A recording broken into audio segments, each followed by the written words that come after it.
Karim era una niña.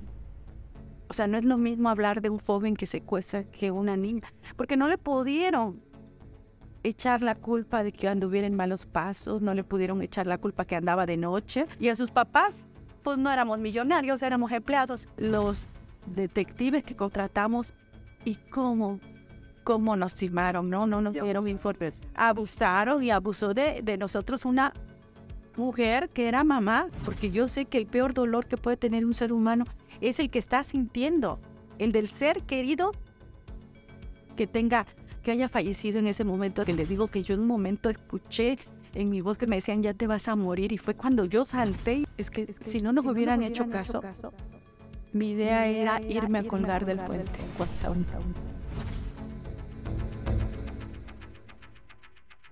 Ahora, bienvenida, hazlo con lo que tengas, pero hazlo. Qué placer tenerte aquí. Muchas gracias por la invitación. En verdad te agradezco. Todos los espacios que nos puedan proporcionar son agradecidos porque nos permiten llegar a más personas que cuando tengan algún momento de angustia, de dolor profundo por la muerte de un ser querido, no nada más de un hijo, aquí estamos, siempre y cuando nos permitan acompañarlos en su proceso de duelo.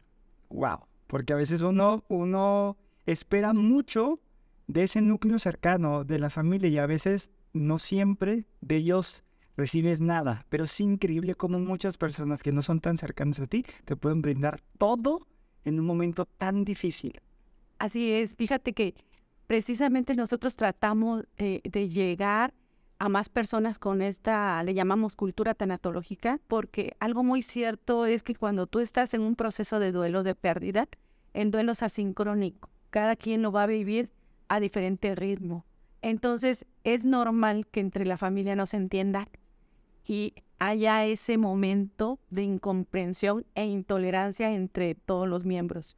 Por eso es importante que conozcamos más de lo que es el proceso de duelo, cómo se manifiesta, cómo se va dando, porque la familia es el primer y principal grupo de apoyo y de soporte ante la muerte de un ser querido, y no nada más ante ese tipo de pérdida. Hablamos de diferentes tipos de pérdidas: desempleo, violación, asalto, secuestro, o sea, muchísimas situaciones que te pueden producir pérdidas, y la familia lo va a vivir de manera diferente.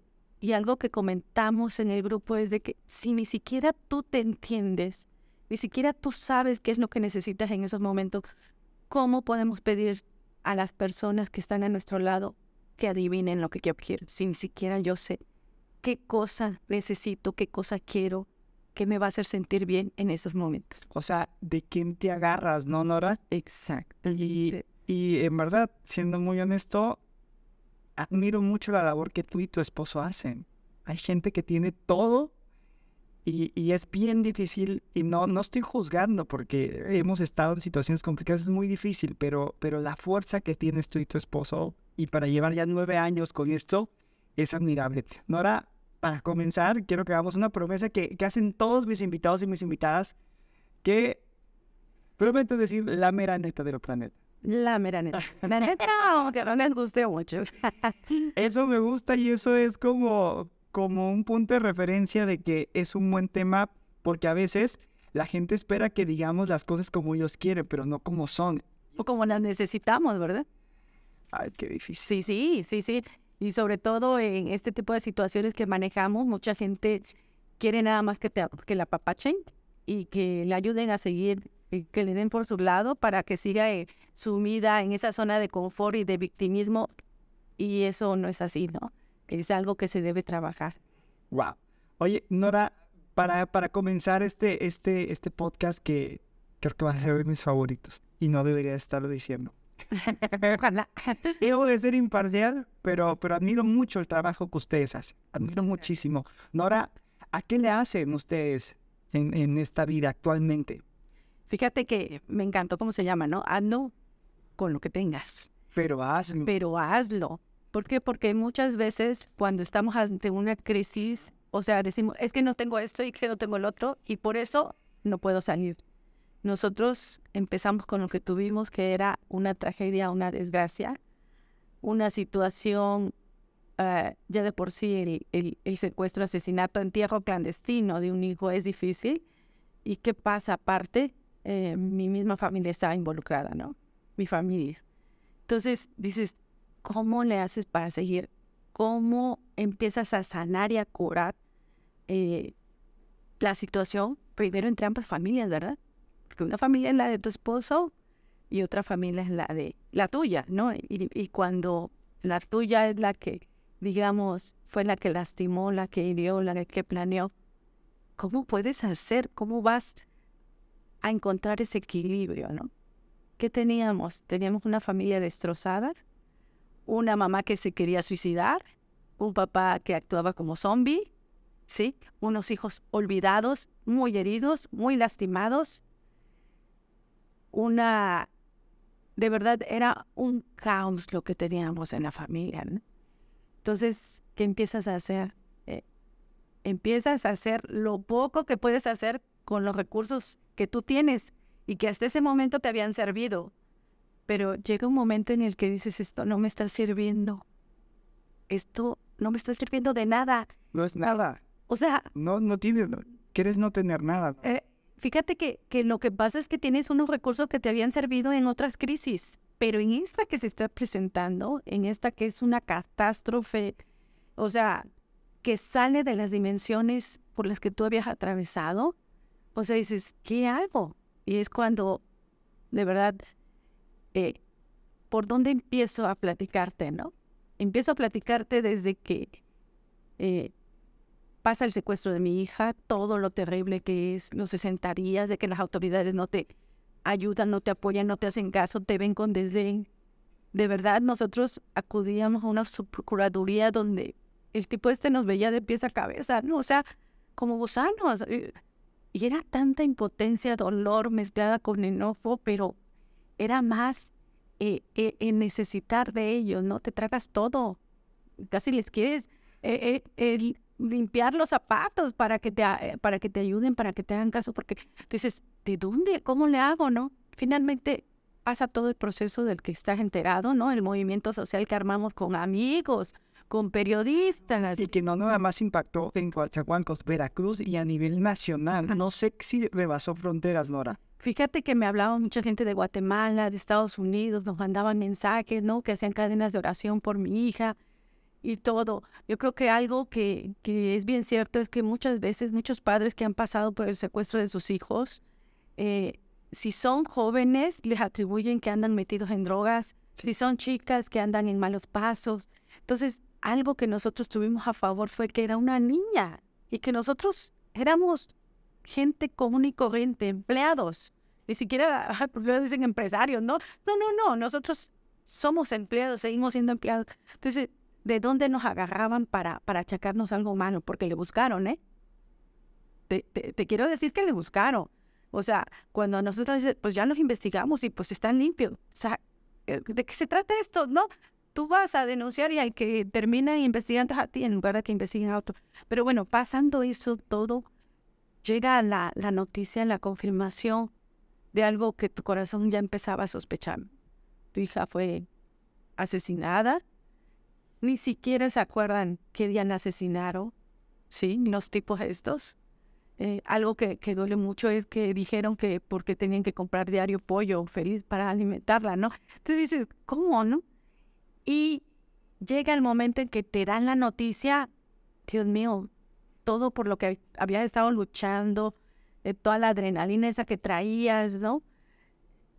Termina, te desinflas, porque por una parte hay algo que muchas veces no comentamos las personas que tienen quizás algún familiar desaparecido, quizás algún familiar en etapa terminal, y es el alivio que se siente, ¿no?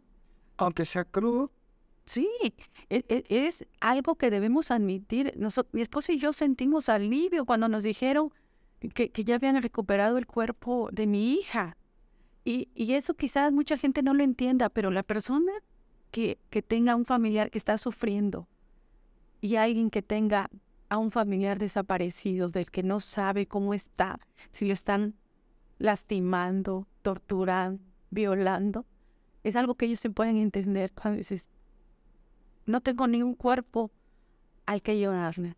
Nosotros cuando encontramos a mi hija fue un alivio, ¿sí? O sea, como que habíamos cumplido esa parte. Lamentablemente, nuestro caso no fue como en las películas, ¿no? Que la encuentra viva y todo. No. Pero entonces, ¿qué vas a hacer con lo que te está pasando? Dice, de verdad que esos días después del velorio, después de que tiramos sus cenizas al mar, dices, ¿qué sigue para mí?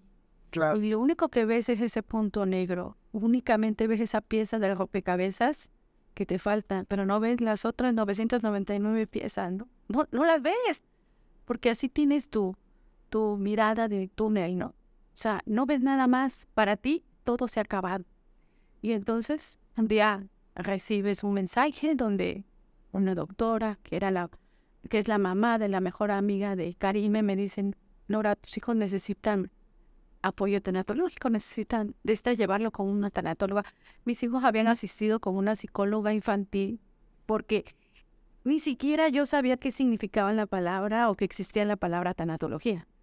Entonces, en nuestro mundo dijimos, pues hay que llevarles con una psicóloga, y buscamos una psicóloga infantil que fue una maravilla y una tablita de salvación en esos momentos, ¿no? Mis hijos ya dijeron, ya, o sea, ya, hasta ahí. Entonces, nosotros pensamos, pues Ya están bien. ya, o sea, porque desconocen, ¿no?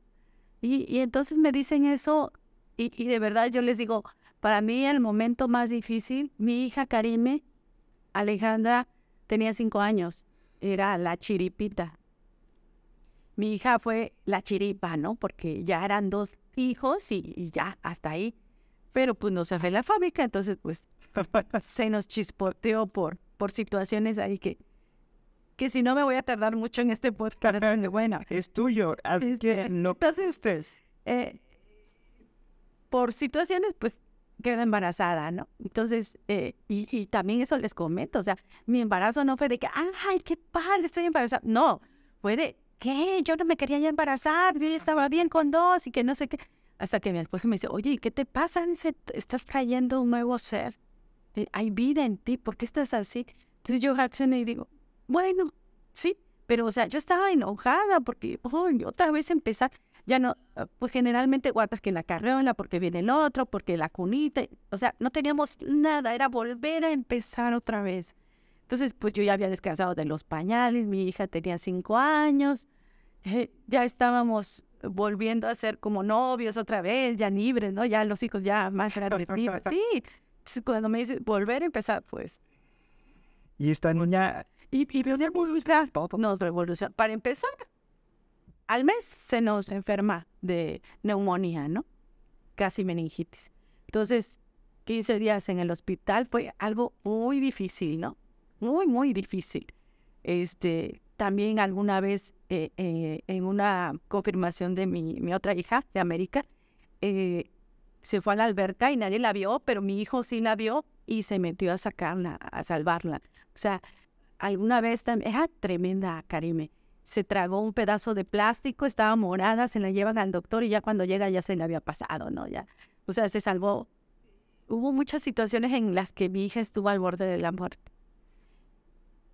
Nora, yo desconocía todo esto que tenía Karime. O sea, toda esta estrella que tenía, todas estas maneras, a veces el caos son como sacudidas de la vida para desarrollar nuevos instintos. Así yo lo he entendido en la actualidad. ¿Crees que cada persona ya tiene un destino trazado para transformar? Fíjate que yo estoy, ¿cómo te diré? Como que no creo mucho eso de que Dios trazó tu plan perfecto y que Dios tenía esto para ti y que hiciste el plan de tu alma. Pienso que Dios nos da el poder de tomar las decisiones conforme las vas enfrentando y tú vas a decidir cómo las quieres enfrentar. Porque para mí hubiera sido muy fácil, voy con una tanatóloga, pago mi tanatóloga, me curo, sano y todo aquí sigue igual, ¿sí? Entonces, dices, ¿qué? Yo le pregunto al equipo de tanatólogos que tengo, y gracias a Dios ya tengo un equipo de tanatólogos, les pregunté el sábado pasado, ¿qué nos hace estar aquí? ¿Qué nos hace estar aquí a las 5 de la tarde con este calor? Venir a apoyar a gente que ni conoces y que está en una situación difícil. ¿Por qué prefieres estar aquí escuchándolos, apoyándolos, sobándolos, ¿sí? Compartiéndoles? ¿Y qué te hace estar aquí y no irte a la feria, irte a la playa, irte a un bar, irte a echar unas chelas? Estar con tu familia, porque muchos tienen hijos, entonces los dejan en esos momentos para irse a acompañar a otros padres, a otras personas en duelo. ¿Qué te hace estar aquí? Es tu decisión, ¿sí? Son tus ganas de ayudar a los demás, es ese corazón que tienes, de saber que tú ya pasaste por ese dolor y hacerle saber a otro que está pasando por ese dolor, que no está solo, que hay alguien que lo puede ayudar, como a ti te ayudar, ¿sí? Entonces, dices, esa es una decisión que nosotros tomamos y que no todos las toman, ¿sí? Porque así como llega gente que está dolida al grupo, llega otra gente que está dolida y se queda a acompañarte, a ayudarte, a apoyarte incondicionalmente. Y hay otra gente que sana y ya está viendo que gente fea, ¿no? Sí, o sea, porque haces como una costra. Yo no soy papá y no sé, nunca sabré el dolor que tú tienes. Porque una cosa es ser papá, y no estoy demeritando el trabajo de los varones, pero de una madre, bien me lo ha dicho mi mamá, es un dolor que jamás se sana. Pero con ese dolor, Nora, ¿cómo actúas cuando las autoridades, porque esto no nada más pasa en el sur, pasa en muchas partes de México, de Latinoamérica y también del mundo? Claro. ¿Cómo actúas de tu mano? ¿Cómo mueves tantas masas cuando las autoridades no te están ayudando y cuando no tienes nada? Cuando no tienes nada. ¿Qué hiciste? ¿De dónde salió tanto apoyo? ¿Dónde te moviste? ¿A dónde recurriste? ¿Cómo fue este proceso en el momento? Fíjate que nosotros tuvimos o sea, por eso te digo que yo a veces pienso que hay algo más allá, pero finalmente tú decís. La otra que nos ayudó fue que Karim era una niña. O sea, no es lo mismo hablar de un joven que secuestra que una niña, porque no le pudieron echar la culpa de que anduviera en malos pasos, no le pudieron echar la culpa que andaba de noche, que traía minifalda, o que se juntaba con borrachos, o que vendía droga, no pudieron. Y a sus papás, pues no éramos millonarios, éramos empleados, tampoco nos pudieron achacar que vendiéramos droga, que tendríamos miles de millones, ¿no? Que nos habíamos hecho ricos de la noche a la mañana, tampoco pudieron. Entonces, nosotros nos movemos con mi esposo, de verdad, nos volvimos detectives, investigadores, y algo que tenemos mi esposo y yo es que hacemos lo que podemos con lo que tenemos, ¿sí? No nos ha detenido nunca decir, es que no voy a poder, no, con lo que tengo, con eso empiezo. O sea, no me voy a detener, yo no me voy a ir a soñar en grande, a tener. Nosotros también en aquel momento habíamos pedido un préstamo para construir, para ampliar nuestra casa. Acabábamos de empezar. Entonces tuvimos que retirar albañil, arquitecto y todo.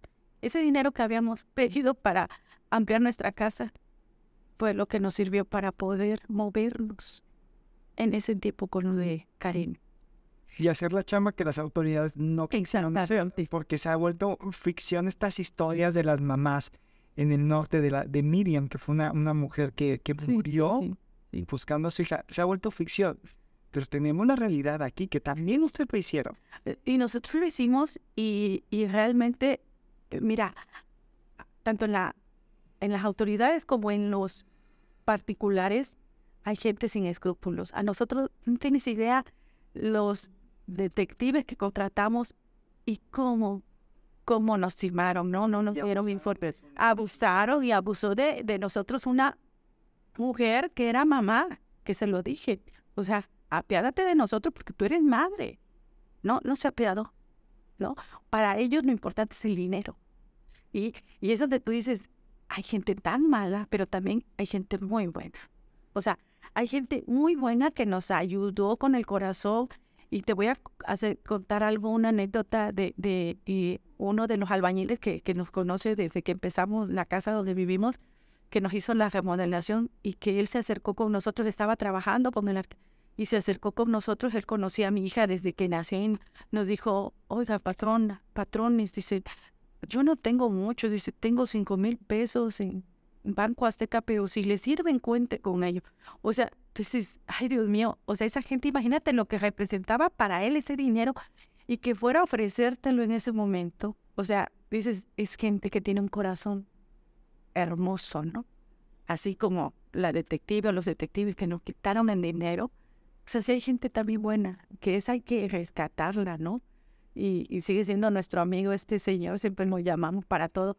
Entonces dices, hay gente muy buena, amigos que estuvieron con nosotros en las buenas y en las malas, amigos que sin miedo iban a la casa a buscarnos, amigos que nos llevaban la despensa en la puerta de la casa para que no saliéramos, amigos que se dedicaban a juntarnos un poco de dinero con los demás, ¿no? Y que llevaban la lista para que al final les pagáramos. O sea, gente de tanta confianza y de tanto corazón noble, que de verdad con esa gente es con la que me quedo, ¿no? Y cuando yo ya te conocía, te mencionaba al inicio, los conocí a ustedes como familia en redes. Yo trabajaba en una televisión local y me tocó ver todo esto y decía, wow. O sea, para mí era impresionante cómo lograron mover masas, y después de 9 años que tengo la oportunidad de tenerte aquí en el podcast y ver que ya hay una gran estructura en redes sociales, ver que ya tienes unas instalaciones que puedes ofrecer una ayuda, habla de una disciplina fuertísima, pero también un trabajo duro. Pasa este golpe tan fuerte de Karime, este golpe tan fuerte de decepción de tu familia y de las autoridades. ¿Cómo comienza ya todo el proceso de estructurar una fundación para ayudar a muchas personas, y que a veces estas ganas se puede convertir en malos pensamientos de las personas, ¿no? De seguramente están buscando otra cosa. Sí.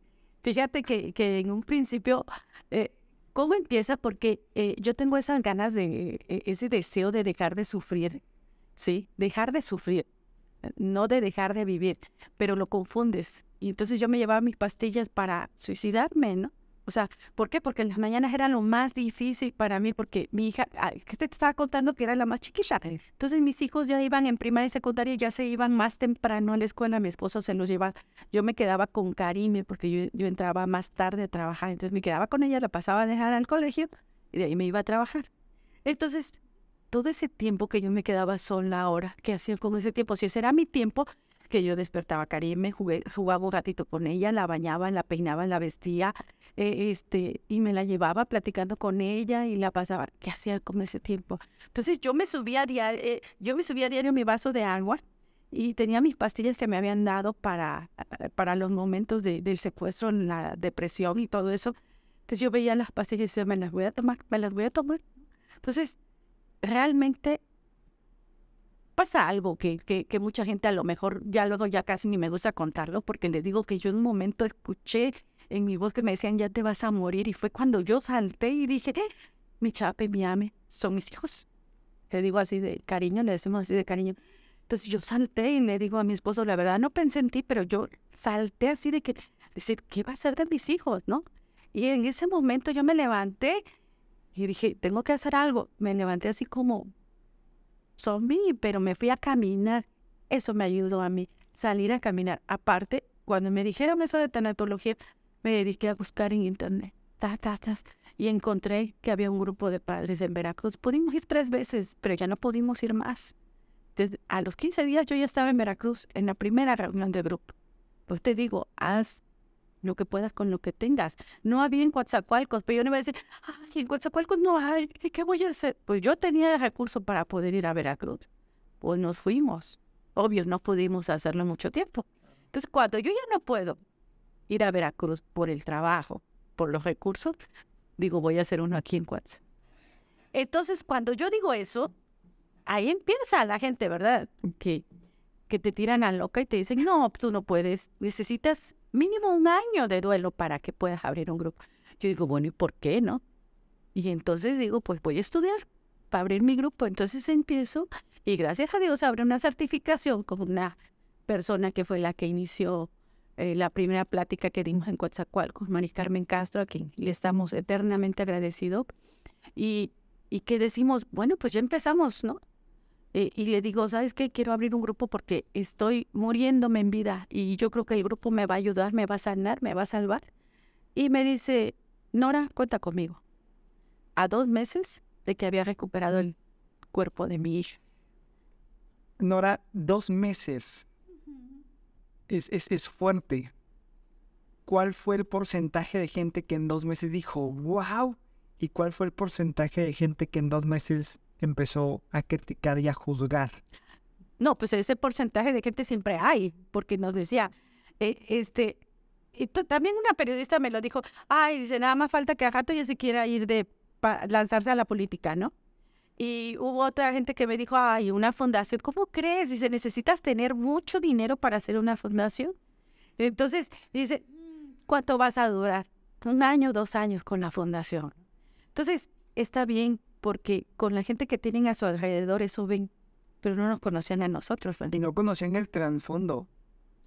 Fíjate que yo mucho tiempo dije que la fundación la había empezado por el agradecimiento a toda la gente que me acompañó y que me ayudó. Pero al paso del tiempo y con lo que he ido viendo y revisando y analizando y estudiando, creo que finalmente era la gran culpa que yo tenía de no haber podido rescatar a mi hija con vida. Ese peso que tenía yo, remordimiento, culpa, de que no pude salvarla, esa culpa, esa gran culpa me hizo que yo ideara una acción reparadora del daño que supuestamente yo había hecho. Entonces eso en la fundación, así nace. Pero yo siempre lo pensaba diferente. Y te voy a decir que esto lo entendí hasta el año pasado. Nosotros iniciamos la fundación con la finalidad de darle apoyo a padres que habían perdido hijos. Ajá. Pero a mí mucha gente me buscaba porque, señora, que secuestraron a no sé quién, que si lo ayuda, que si la ayuda. Hasta que llegó el momento que les dije, oigan, a ver, ¿cómo quieren que yo los ayude? Si el secuestro de mi hija resultó en asesinato. Así, tal cual. ¿Saben qué? O sea, no me piden que les ayude, porque ¿cómo las voy a ayudar si lo de mi hija, o sea, acabó mal? ¿Qué te puedo decir? Lo único que hasta hice un pequeño resumen así de que cuando estás en secuestro, ¿qué puedes hacer? Pero les dije, lo principal es que tiene que haber alguien que tome las decisiones, ¿sí? ¿Y quién es? Si se trata del esposo, pues va a ser la esposa, a lo mejor con algún hijo, hija o los hijos, ¿no? Si se trata de un hijo menor de edad, pues van a ser los padres. ¿Por qué? Porque luego toda la gente se mete. Entonces, yo hice así como una guía de pasos, ¿no? De lo mío, les dije, ¿saben qué? Y cuando me decían, perdón, si quieres que yo hable con la señora de lo que yo hacía mientras mi hija estuvo secuestrada, con gusto, pero si quieres que yo me vaya con ella a las autoridades, a ver, no me corresponde, ¿sí? Perdón, yo no puedo. O sea, ¿qué recursos tenía yo? Yo trabajo todo el día, ¿sí? Tengo la fundación, entonces, ¿en qué momento? Como que considero que no era honesto, ¿no? Cada quien, como tú dices, cada madre, hay madres que llevan los colectivos de personas desaparecidas y hay algunas que ya encontraron a sus hijos, pero continúan en ese camino. Entonces dije, a mí el camino que me gustó, el camino que me sirvió es el de la tanatología, el de acompañar a padres. Ahora, nosotros damos charlas gratis, ¿no? Mucho tiempo los dimos. Que esto va cambiando, sí, porque te voy a decir que el gran cambio que ha tenido la fundación es que nace para dar acompañamiento únicamente a padres. Pero hay tanta gente que sufre porque murió su mamá, murió su tía, murió su pareja, su hermano, su primo, su amigo. Y entonces empiezan a llegar a la fundación y al grupo, ¿y cómo les dices que no? Bueno, mira, este grupo es de padres, si te sirve. No, sí me sirve. Ay, sí, y empiezas a ver que cada día se te llega más y más gente. Entonces agarras y dices, y una de mis hermanas igual me dijo, dice, tú nada más ves a los padres, dice, pero ¿y en los tíos y los hermanos? Y fíjate que ese es un cambio que tuvo la fundación. Una evolución. Evolución, porque dices, no, generalmente todos pensamos que la peor pérdida que puede tener un ser humano es el de un hijo. Pero te voy a decir eso, En Europa no, ni en Estados Unidos. Dicen que es de la pareja. Entonces, nosotros tenemos tan arraigado eso que hace que tú te sientas acá. No, mi pérdida es esta. Pero te voy a decir, gente como tú, que no tiene hijos, ¿cuál va a ser tu peor pérdida? Puede ser la de tu mamá, la de tu papá, la de tu hermano. ¿Por qué minimizarlos? Sí, es algo que yo la verdad les digo con todo respeto, yo ya no comparto esa visión, porque yo sé que el peor dolor que puede tener un ser humano es el que está sintiendo, el del ser querido que haya fallecido en ese momento. No sé si me explico, ¿no? Totalmente. Porque luego tenemos esa idea, ¿no? La peor muerte es la peor muerte es la del ser querido que tú amas en ese momento, ¿no? A ver, es un abanico. Sí, y toda tu vida es un abanico de pérdida. Y es verdad, muchas personas que han perdido a la pareja dicen, no, con mi pareja sí lo sentí, pero el de mi hijo, a lo mejor tu pareja era un patán. Sí, y hasta dijiste, ay, qué bueno, me dejó pensión y ya no lo tolero, no le voy a lavar ropa, no. O sea, pero hay que ver, ¿no? Porque yo he visto el duelo de buenas parejas, qué dolor tan difícil. ¿Cuántas personas tú conoces que llevaban años de casados, se llevaban bien, muere uno y en los meses muere el otro? Exacto. Entonces tú dices, ¿cuál es la pérdida más grande? Es la que a ti te está doliendo, la del ser querido que tú amas. ¿Cómo te puedo decir yo a ti? Tú no vas a saber lo que es el dolor porque tú no tienes hijos. No. ¿O cómo le puedo yo decir? Es que tu hijo murió de cáncer. No es lo mismo porque a mi hija la asesinaron a golpes y la enterraron clandestinamente y la secuestraron. No. Cada dolor es diferente, es lo primero que debemos de ver. Entonces, aprender a respetar eso. Entonces, nosotros empezamos, de verdad, antes era yo, 3 años, era yo sola contra el mundo, con mi esposo al lado. Porque era la tanatóloga la que daba consultas, la que llevaba los grupos en Coatzacoalcos y en Minatitlán, 3 grupos. O sea, cada sábado y domingo era una cosa que si me preguntas, ¿cómo lo hice? Con mi esposo y mis hijos. No había más. No había más. ¿Y cuánta era la gente que tú atendías? Mira, te voy a decir que aproximadamente yo a la semana a veces nos llegaban hasta 30 en un grupo y 30 en el otro. O sea, yo me llevaba en la mañana, te hago un poquito de contexto. Los grupos son grupos de ayuda mutua para el duelo. Asisten personas, entonces hay alguien que los facilita, que yo era la facilitadora, la única, ¿verdad? Y en la tarde también. Entonces yo llevaba un grupo mixto en la mañana, ¿sí? De 11 a 1, y luego a las 5 empezaba el otro, a las 4 o a las 5, dependiendo del horario de verano. Entonces dices, ¿cómo le hacía yo? Llegaba a mi casa corriendo, comía, y jálale otra vez, ¿no? Con mi cochecito, mi esposo que me ayudaba cargando, le digo, cargando proyector, cargando cómpulos, papeles, porque les dábamos hojas. ¿Y el trabajo? Ese de lunes a viernes. Ajá. Sí. Entonces, y todo eso hacía. Y los domingos daba consulta, ¿verdad? Si había gente o darles una plática o en el centro de convenciones, una charla. Ahí también dices, ¿cómo le hacías? ¿Qué te motivaba? Yo siempre he pensado que este tiempo que le dedico a la fundación es el tiempo que le dedicaría a mi hija Karim. ¿Sí? Y porque mucha gente te dice, ay, pero, ¿y luego? Ay, Nora, ¿y cuánto gastas en la fundación? Digo, a ver, si yo tuviera a mi hija, le pagaría colegiatura, porque mi hija iba a un colegio privado, ¿verdad? Particular. ¿Cuánto pagas, no? Y le compraría ropa, uniforme, sus cumpleaños, que mi hija no perdonaba, tenían que ser 3. En la escuela, en la casa, el mero día, y aparte uno para toda la banda, ¿no? Entonces tú dices, mi hija comería diario, ¿sí? Mi hija le daría sus gustos, le cortaría el pelo, o sea, dice, ¿cómo puedes comparar, no? Esa es mi vida. Claro. La fundación es otro de mis hijos. Sí. ¿Por qué? Porque representa a Karime. Y mientras pueda, ¿verdad? Claro. A lo mejor ya en un momento en que ya no podemos, ni mi esposo ni yo, si nos llegan a correr, pues a lo mejor ya no voy a poder, ¿verdad? Ni él ni yo. Pero, dice, mientras podamos, es un tiempo que le dedico a mi hija Karime. Porque son 9 años y ahorita estoy hablando de ella. Está presente, mi hija. Presente, o sea, exactamente. Estamos recordándola, ¿no? Pero dices tú, todo esto que hacemos es de alguna manera mi corazón seguirlo sanando. Sí. Y en la otra manera es contribuir un poquito con el mundo, hacer algo, tantito, ¿no? Lo que puedo. Y como te digo, no soy una santa, ni soy un ángel. Los que me conocen ya saben que soy canijilla, pero también sé que eso es lo que me ha permitido mantenerme, ¿sí? Si no, pues no aguantas tanto lidiar con tanto tipo de gente. Hubiera sido fácil tirar la toalla. Claro, te lastiman, te traicionan y te tiras a llorar y ay, el mundo es cruel y despiadado y ya, ¿no? Entonces, no.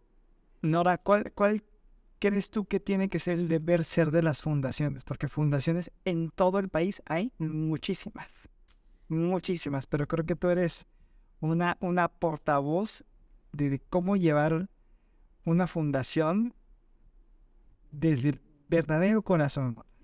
Fíjate que no me quisiera meter en ese tema porque considero que cada quien es como en las familias, ¿verdad? Cada familia es administrada y llevada de manera diferente, ¿no? En nuestros casos, afortunadamente, nosotros podemos contar con el patrocinio de mi esposo y el mío, ¿sí? Y en otros lados no. Hay gente que quiere hacer cosas, pero no cuenta con los medios, ¿no? Entonces, digo, pues es válido, ¿no?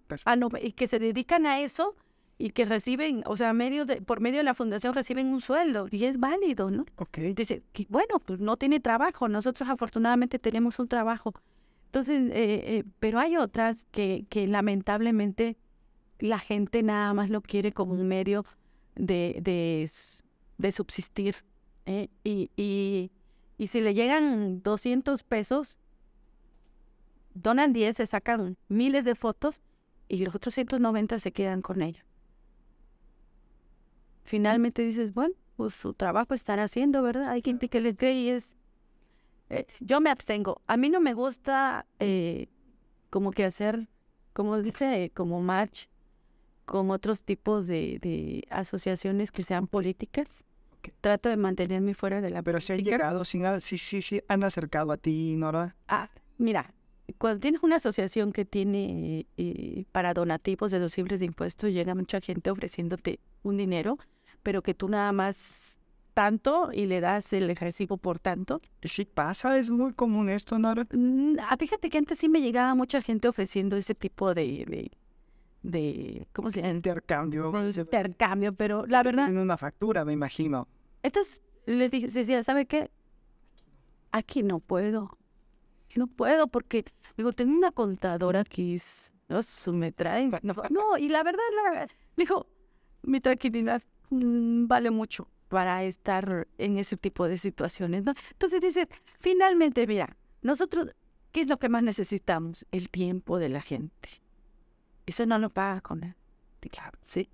O sea, podrás tener al mejor tanatólogo que te cobre, pero no. Dice, mira, gracias a Dios que nosotros hemos podido ir subsistiendo con lo que tenemos. Y ahorita lo que se necesita es empoderar a los que somos el equipo. ¿Por qué? Porque, mira, ahorita ya cuántos somos. Sí. Esa es gente que estuvo en los grupos, que entró como gente doliente, con una gran pena, sanó y dijo, yo también quiero ayudar. Estudió con sus propios medios, ¿sí? Estudió con sus propios medios y ahora forma parte y dice, quiero retribuir algo, ¿sí? Esa gente va a estar contigo siempre. Y yo creo que están ahí por tu congruencia. Y tu congruencia viene del amor hacia tu hija. ¿Crees que las bases de todo emprendimiento, de toda fundación, tienen que ser los valores bien cimentados? Para que perdure, sí. O sea, eso es lo principal y que tú prediques con el ejemplo. O sea, dices, ¿cómo vas a decir algo y vas a hacer algo completamente diferente, no? Entonces, de verdad que nosotros tratamos de ponerle todo el amor y yo creo que ellos también lo hacen. Es que, mira, si conocías al equipo, tú ves que no es gente pudiente, pero es gente con un gran corazón que va a estar contigo siempre en las buenas y en las malas. Ajá. Y que, como dicen, que si gana 10 pesos y si tú estás en una situación tan difícil que necesitas esos 10 pesos, así, con el corazón en la mano, te los va a dar. tuviste una gran decepción con las autoridades y ayer justo platicaba con una de mis invitadas que a veces le echamos la culpa a las estructuras de gobierno, a las estructuras políticas y creemos o nos han acostumbrado, Nora, a que ellos tienen que ser los proveedores de esta preparación emocional o de esta preparación para ser mejores ciudadanos. Pero tú eres el caso contrario. Tuviste una gran decepción con las autoridades y sin embargo has creado una estructura que da ese empujoncito, como me decías, a nuevos ciudadanos. Tú, como parte de esta fundación, ¿cuál crees que tiene que ser la labor de los ciudadanos para tener un mejor México, aunque suene muy trillada la frase? Fíjate que algo muy importante es que nos hagamos responsables de nuestros sufrimientos, de nuestros dolores, de nuestras angustias. Cuando tú empiezas, ¿qué hubiera pasado si yo insisto en echarle la culpa a las autoridades? Y siguieras siendo más. Y yo sí, pues a lo mejor me dan una lanita y ya cállate, ¿no? Y ya, a lo mejor ya me quedo. Ya me resolvió unos 5 años de mi vida y ya estoy tranquila. Te tienes que hacer responsable. ¿Por qué? Porque los gobiernos cambian y siguen siendo lo mismo. Sí. Entonces, como asociaciones tampoco podemos estar dependiendo de los demás, porque ese es tu proyecto. Porque hay muchos que dicen, es que no me dan, yo ya voy a cerrar. A ver. Exacto. ¿Tu proyecto o es el de la gente? ¿Sí? Porque la gente no tiene que cargar o no tiene que sostener algo que es tuyo. Es muy valioso escucharte. Y hablas acerca del caos, de tanto odio, Nora, que hay en los trabajos, en las escuelas, en las calles. Y respetando tu punto de vista, Nora, y también respetando el punto de vista de todas las mujeres que creen y tienen la convicción de salir a marchar, es muy respetable. ¿Cuál es tu punto de vista acerca de estas marchas, de estos días 8 de marzo que se celebran? ¿Cuál es tu punto de vista y cuál fuera la manera de encaminar todas estas grandes masas? Porque es increíble y puede ser hermosa esa hermandad que hay entre mujeres para marchar y para protestar. Bueno, te voy a decir que yo 2 años estuve marchando, ¿eh? Iba yo sola. No iba mi esposo, no iba mi otra hija. O sea, yo agarraba y me compraba mi camiseta y iba a marchar.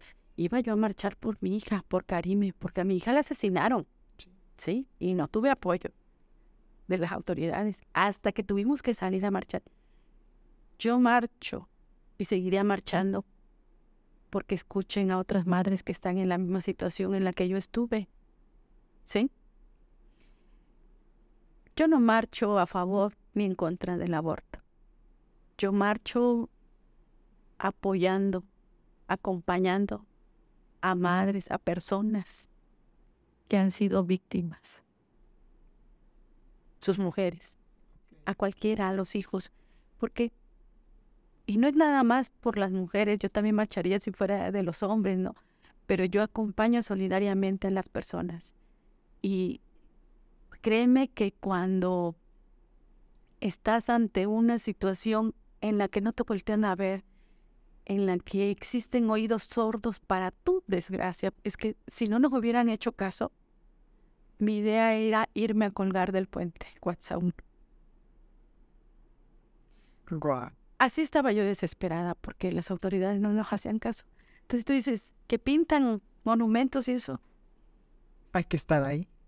Hay que estar en su lugar para saber cuánto dolor traen adentro, cuánta impotencia traen adentro, ¿verdad? Y claro, que se mezcla gente mala, también, sí. Gente sin escrúpulos que nada más aprovecha. En la marcha que nosotros tuvimos, ahí se metió una persona que ya iba con su micrófono y echándole, y le dijimos, hey, cállate.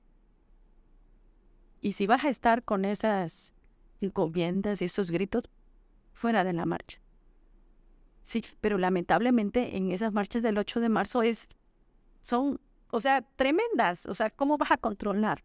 Entonces, yo te digo, yo a esas marchas sí he asistido. Ya no he asistido porque es ahora trabajo a la hora de la marcha. Pero yo me pongo mi camiseta y convoco a los compañeros y ahí me siguen a que nos pongamos la camiseta, ¿no? Sí, y yo lo hago, que mi hija también fue asesinada. Sí. Mis gritos de dolor, mi solicitud de ayuda como ciudadana no fueron escuchados como familia. ¿Por qué tuvimos que hacer todo eso? ¿Por qué? porque lamentablemente muchas veces nada más te hacen caso si haces borullo. Desgraciadamente. Sí, esto se ha vuelto común y tú lo ves en la Ciudad de México. A cada rato ya es una cosa que cierran el paso porque se desapareció uno, porque ya no saben ni cuántas desaparecidas ni cuántas veces cierran el paso, porque de otra manera no te hacen caso. Entonces, respetuosamente yo también he marchado y la madre, cuando yo pueda, si hay alguien que marcha porque su hija está desaparecida, yo la acompañaría si puedo. Y es solidariamente, ¿no? Pero dices tú, esa área no es la mía. También la acompaño a la que ya encontró a su hija que murió o la que está desaparecida y que considera que ya debe empezar un duelo. Aquí estamos también, ¿no?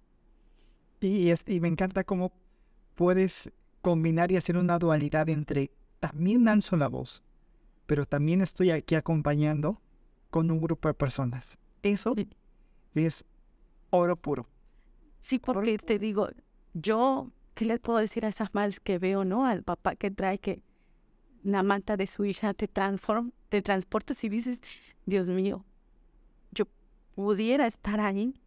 Y quien está aquí enfrente del micrófono y quienes igual a veces juzgan en redes sociales, pueden estar ahí por una hermana, por una mamá. Claro que sí. Cuando a ti te pasa, te cambia la visión. ¿Sí? Claro. Y claro, está el lado de que los monumentos, no sé, ay, cabrón. Si a un ser vivo, a una mujer la pueden lastimar, mi hija fue asesinada a golpes. Sí, imagínate qué preferiría yo, haber pintado un monumento o salvar a mi hija. No se compara, ¿sí? O sea, dices, Dios mío, estos son seres humanos, pero no lo vemos hasta que no te pasa. Increíble toda esta labor y qué bendición, qué dicha poderte escuchar, Nora. Y vamos a cerrar este podcast. Para quienes nos están escuchando en Spotify o en Apple Podcast, vayan a YouTube para que conozcan esa bonita sonrisa que tenemos. y radian mucha confianza y mucha paz. Y es algo que se nota que has trabajado. Gracias por invitarme. Nora, te voy a hacer unas preguntas. Y siempre le digo a mis invitadas, véanse como hilo de media. Lo que venga a la mente yo sé que es lo más profundo, lo más concreto que va a salir sin pensarlo y darle tanta vuelta a la pregunta. ¿Estás lista, Nora? Échale. Eso me encanta, tienes que ser de Coatzacoalcos, Veracruz, Nora. Oye, Nora, algo que la gente desconozca de ti. Es que piensan que soy muy buena gente, muy dócil. Y el trabajo no lo soy tampoco. Perfecto. Y te ha funcionado. Es funcional esto. ¿Sí? Sí. Ya no voy a hacer como hilo de media porque esto no lo puedo decir. No, es tu podcast. Sí, no te preocupes. Me gusta. Yo creo que es necesario en la vida. Me gusta mi trabajo, pero no soy dulce ni dócil. Es dura. Sí, pongo mis límites. Y con toda esta trayectoria que tienes, me imagino que has aprendido y tienes una inteligencia emocional bastante fuerte que te ha mantenido donde estás. Ya has mantenido una fundación por 9 años, donde te ha llovido de todo. Y luego dicen que soy maestra de otra gente que es muy tranquilita y que luego se empieza a revelar. Te contagiaste de Nora. La maestra Nora. Oh, sí. Eso es bueno. Yo creo que el carácter es parte fundamental de todo. De todo. Y si el corazón de tu fundación es tu hija, imagínate qué no haría uno por un hijo. O qué disciplina no implementaría para que un hijo siga adelante. Fíjate que siempre tuve, no es que sea creída, pero siempre he tenido como ese rasgo de liderazgo. Ok, sí. Y ahora como que siento que lo he marcado, pero más para bien. Y me encanta. Me encanta cómo lo hiciste con esto que tenías y que no cualquiera se levanta de ahí. Nora, la siguiente pregunta. Si no tenías las herramientas para lograrlo, ¿cuál fue el motivo para arriesgarte? El dolor. Ok. Pues el mismo dolor. Canalizar. Las ganas de sanar ese dolor tan inmenso. Porque creo yo, Nora, ya escuchándote, de querer hacer una fundación, vamos a decirlo así con todo respeto, querer hacer una fundación para lucrar, pues dices, no puedo porque me faltan los coaches, me faltan los tanatólogos, me falta la infraestructura. Creo que ese dolor te hizo ver de dónde. Fíjate que ese dolor Y ahora me pongo a pensar y digo, qué bárbara, ¿no? O sea, ¿cuántos meses habían pasado de que, pero era tanta la necesidad de sanar que yo dije, con lo que tenga, y si tengo que ser yo la que lleve el grupo, pues lo llevo.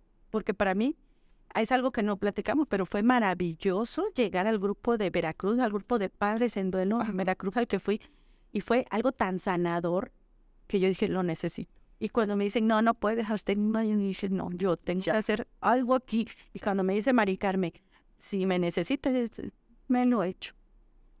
Me lo he hecho y nos los echamos con mis... O sea, ¿crees que entonces para atreverte a hacer las cosas, lo que quieras hacer en la vida, necesitas coraje, necesitas estómago? Sí, necesitas valentía, o sea, necesitas ser y cerrar tus oídos a los que te dicen que no. Porque si te pones a escucharlos, Como el caballo. sí, o sea, mi meta era esa y me dijeron, tú no puedes porque apenas tienes meses de que murió tu hija, murió de forma muy trágica, estás muy dolida, no vas a poder dar lo que no tienes en tu corazón. No sabían lo que en mi corazón había mucho amor. Solo tú lo sabes. Sí. Entonces, dices, tenía un montón de dolor, pero también, por eso hay un libro que me gusta mucho de Arnaldo Pangraci, ¿no? Los grupos de ayuda mutua en el duelo, porque dice, te conviertes en sanador herido. Nora, siguiente pregunta. Si hubieras tenido a tu alcance las herramientas con las que carecías, ¿cuál crees que hubiese sido el resultado? Y creo que hubiera obstaculizado o alentado mi proceso de aprendizaje porque el no tener los recursos hizo que yo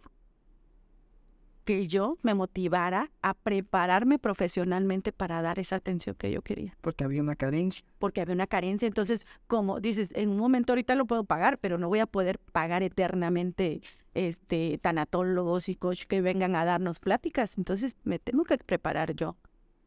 Perfecto. Nora, alguien de quien esperabas todo el apoyo y te inspiró todo lo contrario. Familia. Pues fíjate que yo creo que fue la detective que era mujer. Me dolió mucho en su momento que a pesar de que le pagáramos no tuviera cuando menos esa decencia, esa ética de decirnos. ¿De qué manera te obstaculizó? Fíjate que me atuve y le tuve mucha fe a ella de que me iba a ayudar. Y en estas situaciones de crisis, tú como sobreviviente de una crisis así, ¿qué recomiendas? Porque es muy fácil. Hay muchos lobos afuera. Sí. Y esas personas saben cuando tú estás en crisis y saben de dónde. ¿Qué recomiendas tú, Nora? Fíjate que no te detengan las decepciones y que no pongas tan altas las expectativas. Porque creo que si repartes las expectativas en 2 o 3 personas, si 2 no te las cumplen, pues todavía tienes una por acá. Creo que son personas muy activas en redes sociales y me da muchísimo gusto que hayan ahora migrado este nuevo modo de vida de las redes sociales. Pero si hoy fuera la última vez que tuvieras tú que postear algo en las redes sociales de la Fundación Carime, ¿qué pondrías? Lo que te dije, cuando no sepas ni cómo ayudarte, empieza ayudando a los demás. Y eres, creo que, el claro ejemplo de hacerlo con lo que se tiene. Como te dije al principio, Nora, siempre voy a admirar cómo a veces creemos que no tenemos las cosas materiales y de ser una persona solamente son accesorios. Lo material solo son accesorios. Así es. Y eres el claro ejemplo de que incluso hasta con el dolor que crees que no te sirve para nada, puedes hacer grandes cosas. 1000 gracias por acompañar. No, muchísimas gracias a ti. De verdad, muchísimas gracias. El placer de tener su compañía es mío. Aquí les dejo las redes sociales de la Fundación Carime. Síganos en nuestras redes sociales, vayan a YouTube, compartan, suscríbanse y háganlo con lo que tengan. Pero háganlo porque la vida es corta y corre muy rápido. Nos vemos pronto.